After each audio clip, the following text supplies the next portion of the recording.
for candidates across the nation. Now, two people who know a thing or two about campaigning are Rita Bosworth and Lyzz Schwegler from the Democrat campaign group, the Sister District Project. Welcome, both of you.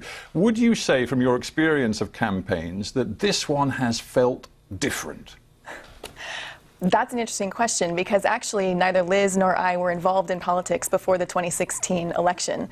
So we are fairly new to this process, but what we can say is that the majority of volunteers that we are working with are new to politics and new to campaigning. And the orange is the new black here is that volunteering is the new voting. Right, you're obviously both Democrats, and you have been desperately trying to get out the Democrat vote. Would you therefore say that a lot of Democrats are energized specifically by the Trump factor and determination to, as many people put it, resist Donald Trump?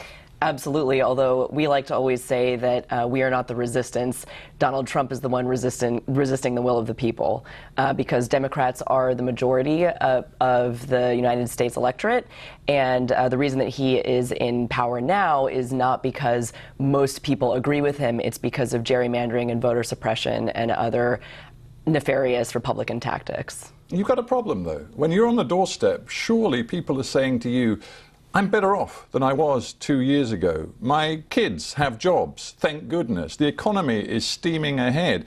Pocketbook issues tend to dominate US elections, and on that, Donald Trump's got a great message. Well, what actually is true is that more people did not vote in 2016 than the number of people that voted for either presidential candidate.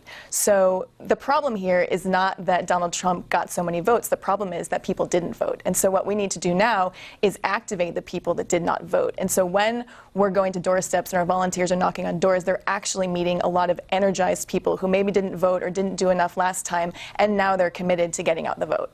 And I have to say that I was just canvassing myself up in Pennsylvania last weekend, and I had so many conversations with voters at the door who have been lifetime Republicans and are now voting straight blue. I heard that over and over and over again, which is something that I have never heard before as a volunteer canvasser. Your own activist organization refers to the sisterhood, and there has been an awful lot of talk during this election cycle about the power and influence of the woman's vote this time around compared with other elections. Are you seeing that on the doorstep? And to go further into it, you know, I've seen polls suggesting that amongst non-college educated white women, there is still a majority for Donald Trump. So you're not winning all the women's votes by any means.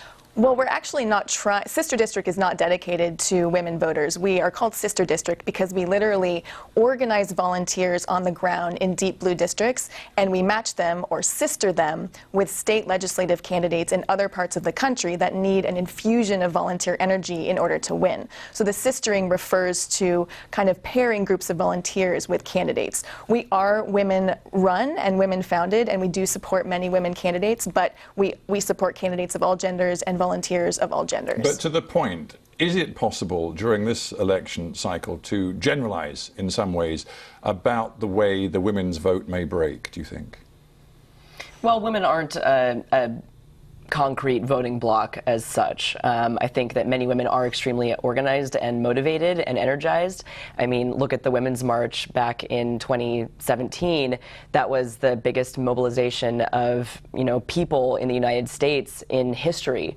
So I think that we get this question a lot, sort of, is the resistance real? Is the blue wave real? And I think that the answer is a resounding yes. What do you both feel about the next moment in US politics? We shouldn't speculate too much, but the polls suggest the Democratic Party stands a very good chance of seizing control of the House of Representatives.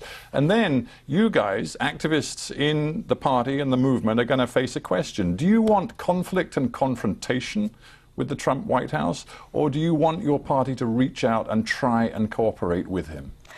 Well, I think for us, the next step is to continue doing what we've been doing, which is focusing on state elections. The reason that there is such hyperpartisanship right now is because there is unilateral control of government. When there is, when both parties share power, there's a movement to the middle. And what we're doing right now at Sister District is trying to win back states, because states control redistricting. That will have an up-ticket effect and allow us to help win back Congress in a long-term and sustained way. We certainly hope we win it back today, but we need to do it every 2 years. And that, I think, will bring people to the center, because it's going to bring, people are going to have to compromise, and that's a part of it. Well, we shall see. Events are going to unfold over the next few hours. I thank you both for joining me. Thank you so much. Next few hours are going to be fascinating. Yep. Thank you very much.